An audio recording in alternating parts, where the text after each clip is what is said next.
It's been a while since I've sat down here with my pretty lights in the background, but here we are. Today is actually Mother's Day, Sunday, May 10th. Oh my gosh. Before we know it, it's gonna be June. Anyways, off topic. I want to talk about happiness. We've been taught that happiness looks a certain way. So, through media, through movies, TV shows, and our parents, our friends, we've been taught that happiness looks like smiling really big, laughing, being around other people, being very social, going to parties. Think about all those TV advertisements that you see where people are happy. And they usually have a Coke in hand. Okay, but even still, the things we often associate with happiness are being extroverted, being outgoing, and just laughing and smiling, and also falling in love, and all of these more extreme emotions. We are taught that this is happiness. But what if I told you that happiness is not that? That is a part of happiness, but we're missing a huge key part to this. And that is happiness can look different to a lot of people. It can feel different. It can show up differently. What I've realized for myself is that happiness does not look like what I've been taught. My form of happiness, when I'm happy and when I'm at my happiest, I actually am not necessarily around people. I'm not necessarily smiling from ear to ear. I'm usually in my room or outside or alone, and usually just with maybe a very slight smile on my face, usually just in a trance on my own. And I'm also not a very expressive person, which I thought I could do YouTube because I'm not that expressive.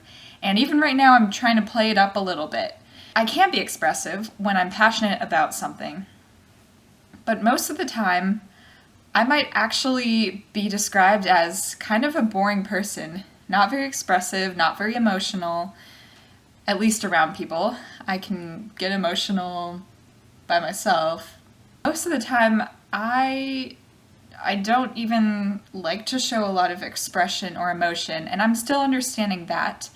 But I have had some mental illnesses. I've had depression, anxiety, social anxiety, and all these other labels, but that doesn't even matter.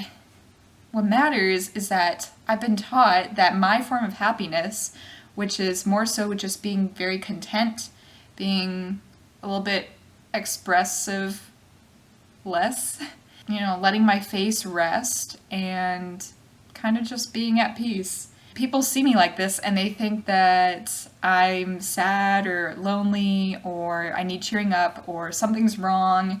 I've kind of been taught to view my form of happiness as something being wrong with me, which put me into these mental patterns, these mental cycles where I started to reject my form of happiness, and I thought that happiness was something that I didn't have and something that I needed to get and something that other people were achieving but I wasn't. I let myself be influenced by TV and shows and YouTube. As a society, we define happiness in a very limited box. Again, we are basically taught that happiness is about those very high highs on the roller coaster of life. Roller coaster of life, that's just a weird metaphor that we don't need to follow at all. The truth is, and this is my truth, that form of happiness is not a one size fits all. It's probably not even the right way to look at happiness.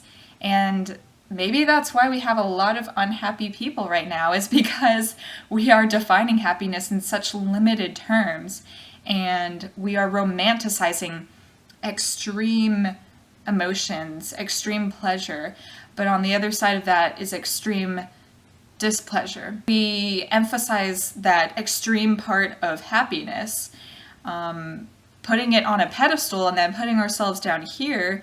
Then that gap in between is where all of those mental illnesses come from.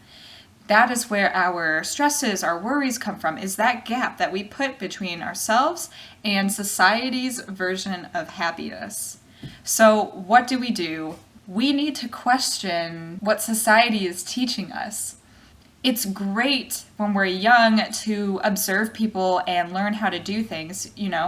You're 2 years old and you don't know how to open a door. So one day you see your mom or your dad open a door and it teaches you, oh, okay, it's good to observe others because they know more than me. So now I know how to open a door, and that was something very useful. But when we continue to always look to others for answers and guidance, then we ignore our inner voice and our own truth, which is where a lot of these challenges in our mind come from. All of these bad emotions, all of these scary emotions, anger, distrust, fear, pessimism, depression, anxiety, all of those things manifest from the fact that we are always looking to other people for how to live, for how to experience life, and we are not asking our own inner voice. We are not letting ourselves find our own truth. I want you to find what happiness looks like to you, and happiness is not always like, smiling, laughing, and crying on the floor, and being surrounded by 100 people at a party with like food and alcohol and drinks and dancing and all of these things. That is maybe one sliver of what happiness is, but not even. So happiness is not what we thought, and that is basically one of our biggest blocks to experiencing happiness. So that's all I've got for today. If you like this video, give it a thumbs up and subscribe down below. I post 2 to 3 times per week, and I look forward to seeing you guys next time. Bye.